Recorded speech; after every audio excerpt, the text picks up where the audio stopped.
OPS TTV விவகாரம் எனக்கே order போடுறியா? இபிஎஸ்ஸின் நிபந்தனைகளால் டென்ஷனான பிரதமர் மோடி. வணக்கம் செய்திப்புணல் நேயர்களே. அண்மையில் தமிழகம் வந்த பிரதமர் நரேந்திர மோடி கூட்டணி கட்சி தலைவர் எடப்பாடி பழனிசாமியை தனியாக சந்தித்து பேச மறுத்த நிலையில் தற்போது அதற்கான காரணங்கள் வெளியாகி பரபரப்பை ஏற்படுத்தியுள்ளது. தமிழகத்தில் அதிமுக தலைமையில் பாஜக கூட்டணி அமைத்து வருகின்ற சட்டமன்ற தேர்தலை எதிர்கொள்கிறது.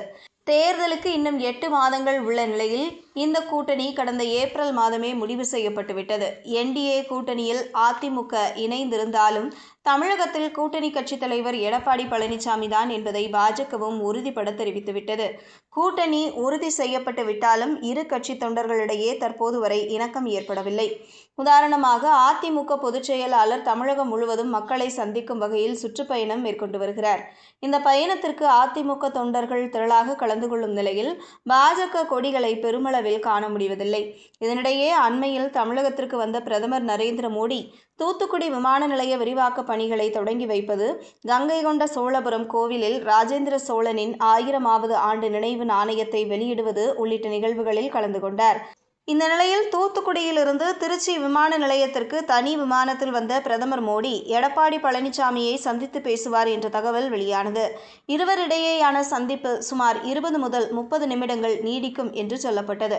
ஆனால் அவை அனைத்திற்கும் மாறாக பிரதமர் மோடியோ விமான நிலையத்திற்கு வந்த வரவேற்பாளர்களுக்கு கைகுலுக்கிவிட்டு செல்வது போல் பழனிசாமியிடம் நடந்து கொண்டார். மேலும் இருவரிடையேயான சந்திப்பும் நடைபெறவில்லை. இதனால் அதிமுக பாஜக தொண்டர்களிடையே குழப்ப நிலை ஏற்பட்டது. இந்த நிலையில் பழனிசாமியை பிரதமர் மோடி சந்திப்பதை தவிர்த்ததற்கான காரணம் வெளியாகியுள்ளது. அந்த வகையில் தமிழகம் போன்ற வலுவான மாநிலத்தில் பாஜக கூட்டணி மூலம் ஆட்சி பொறுப்பில் அமர வேண்டும் என்ற மனநிலையில் தீவிரம் காட்டி வருகிறது. இதற்காக கூட்டணியை வலுப்படுத்த வேண்டும் என்ற எண்ணமும் எழுந்துள்ளது. ஆனால் அதிமுகவில் இருந்து பிரிந்து சென்ற முன்னாள் முதல்வர் ஓ பன்னீர்செல்வம், அமமுக பொதுச் செயலாளர் டிடிவி தினகரன் உள்ளிட்டோரை மீண்டும் கூட்டணிக்குள் கொண்டுவர பழனிசாமி தொடர்ந்து முட்டுக்கட்டை போடுவதால் பிரதமர் அதிருப்தியில் இருப்பதாக சொல்லப்படுகிறது. மேலும் தமிழகம் முழுவதும் சுற்றுப்பயணம் மேற்கொண்டுள்ள எடப்பாடி பழனிசாமி மத்திய பாஜக அரசு செய்த சாதனைகளையோ பிரதமர் மோடி தொடர்பாகவோ தனது பிரச்சாரத்தின் போது எந்த இடத்திலும் புகழ்ந்து பேசாதது தொடர்பாக பாஜக நிர்வாகிகள் கட்சி மேலிடத்தில் புகார் அளித்ததாகவும் சொல்லப்படுகிறது. இதனால் பழனிசாமி மீது விரக்தியடைந்து அவரை சந்திப்பதை மறுத்துவிட்டதாக தகவல்கள் வெளியாகியுள்ளது. இதுபோன்ற செய்திகளை தெரிந்து கொள்ள செய்தி புனலுடன் இணைந்திருங்கள்.